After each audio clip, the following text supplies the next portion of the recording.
Hello friends, welcome back to my channel. আজকে তোমাদের সাথে মাটনের একটা জবরদস্ত রেসিপি শেয়ার করছি। আর এই মাটনের রেসিপি যদি একবার এইভাবে বানাও, জাস্ট তোমরা ফ্যান হয়ে যাবে মাটনের। এত টেস্টি হয় খেতে।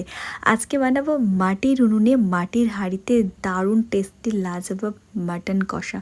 তো এর জন্য মাটির উনুনে মাটির একটা হাঁড়ি বসিয়ে দিয়েছি, যার মধ্যে সর্ষে তেল দিয়ে দিলাম। এবার আলুগুলোকে বেশ একটু বড় সাইজ করে কেটে নিলাম, দিয়ে আলুগুলোকেও ভাজতে দিয়ে দিলাম লবণ আর হলুদ দিয়ে ঢাকনা দিয়ে। যতক্ষণ আলুটা ভাজা হচ্ছে ততক্ষণে কিন্তু মাটনটাকে ম্যারিনেট করে নেব। আদা বাটা, রসুন বাটা, তার সাথে দিয়ে দেব কুচনো পেঁয়াজ।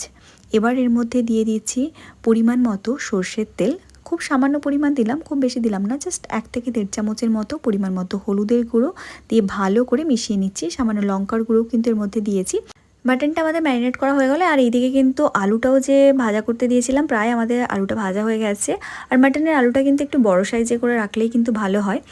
এই আলুটা তুলে নিলাম, সাইডে রেখে দেবো। এবার ওর মধ্যে আরও কিছুটা পরিমাণ সর্ষে তেল দিলাম, তারপর গোটা গরম মশলার ফোড়ন দিলাম। এবার দিয়ে দেবো কুচনো পেঁয়াজ। এখানে আমি প্রায় 5 থেকে 600 মতো মাটন নিয়েছি, আর পেঁয়াজটা প্রায় 2টো দিলাম, যেটাকে কুচিয়ে দিয়েছি ছোটো ছোটো করে। এবার পেঁয়াজটাকে মোটামুটি একটু ভাজা ভাজা করে নিতে হবে। পেঁয়াজ থেকে একটা মিষ্টি গন্ধ বেরোলে এবার এর মধ্যে একটা বাটা মশলা দিয়ে দেবো, যার মধ্যে আছে টমেটো, জিরে, পেঁয়াজ আর রসুন, যেটা কিন্তু অন্য রান্নার জন্য বেটেছিলাম, কিছুটা বেশি ছিল তাই দিয়ে দিলাম। এবার এক এক করে কিন্তু আদা রসুন বাটাটাও দিয়ে দেবো। তারপর কিন্তু খুব ভালো করে কিন্তু এটাকে কষাতে হবে মশলাটাকে। সাথে কিন্তু একটা টমেটো গোটা, যেটাকে 4 ফালি করে দিয়ে দিলাম। এবার আগে থেকে ম্যারিনেট করে নেওয়া আদা রসুন পেঁয়াজ দিয়ে ম্যারিনেট করা মাটনটাও কিন্তু দিয়ে দেবো, দিয়ে ভালো করে কিন্তু কষাতে হবে। বেশ কিছুটা সময় ধরে কষাবো। আর এখানে কিন্তু আঁচটা খুব বেশি হাই থাকবে না, মোটামুটি নিধু নিধু আছে কিন্তু কাঠের জ্বালানি দিয়ে এই মাটনটা রান্না হবে। লঙ্কার গুঁড়ো ম্যারিনেশনের সময় দিয়েছিলাম, বাট আরও কিছুটা পরিমাণ দিলাম। ঝালটা যেই ওয়াইজ খাবে সেই ওয়াইজই ঝালের পরিমাণটা দেবে, তবে একটু ঝালটা দিলে ভালোই লাগবে। কিছুটা পরিমাণ নর্মাল লঙ্কা দিলাম গুঁড়ো, আর তার সাথে কিন্তু কাশ্মীরি লঙ্কার গুঁড়ো দিলাম কালারের জন্য। এবার এর মধ্যে দিয়ে দিচ্ছি একটা গোটা রসুন, এটা কিন্তু খেতে ভীষণ ভালো লাগে তাই জন্য দিলাম, তোমরা চাইলে স্কিপ করতে পারো। এবার কিন্তু ঢাকনা দিয়ে দিয়ে মাটনটাকে কিন্তু ভালো করে কষাতে হবে। এখনও পর্যন্ত কিন্তু মাটনে কোনো জল দেওয়া হয়নি।